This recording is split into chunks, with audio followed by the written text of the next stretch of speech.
I'm joined now in the studio by Dr. Nitasha Kaul, who is a senior lecturer in international relations at University of Westminster.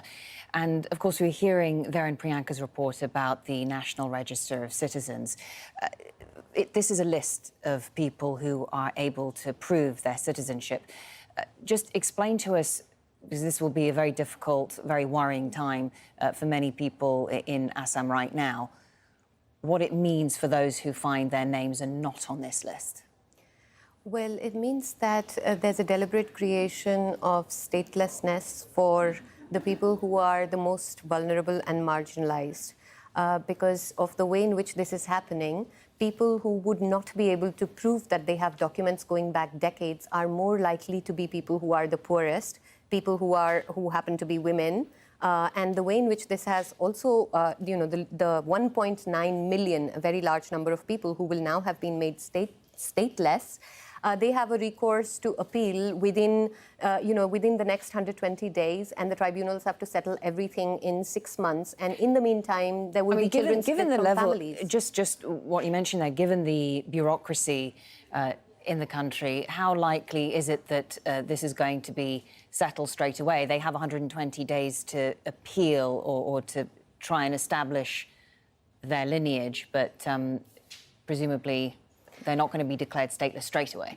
Well, I think it is important for your viewers to understand that this is not just about enforcing citizenship norms. This makes sense within the wider context of the enactment of the idea of India as a Hindu nation. As the report just mentioned, the Citizenship Amendment Bill that the government wants to bring will make it possible for people who are not Muslims to be able to claim citizenship. So at that time, this is a bureaucratically enabled social death kind of a situation where a large number of already most marginalized people are being excluded.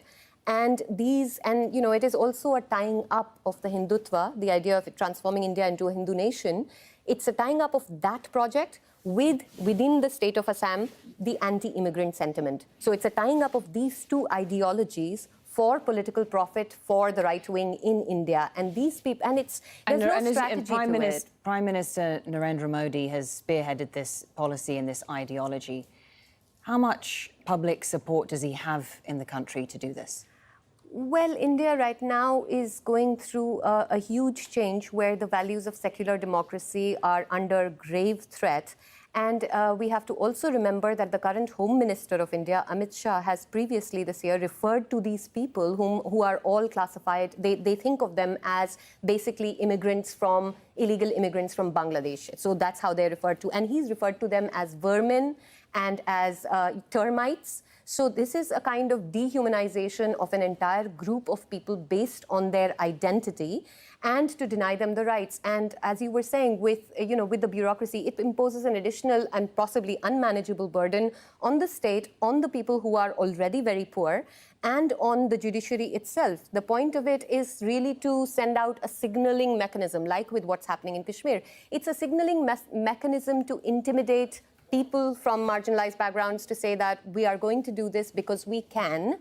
And there's really no strategy to it other than to achieve this purpose of the Hindu nation and to target an already marginalized population. Dr. Nitasha Kaul, thank you very much.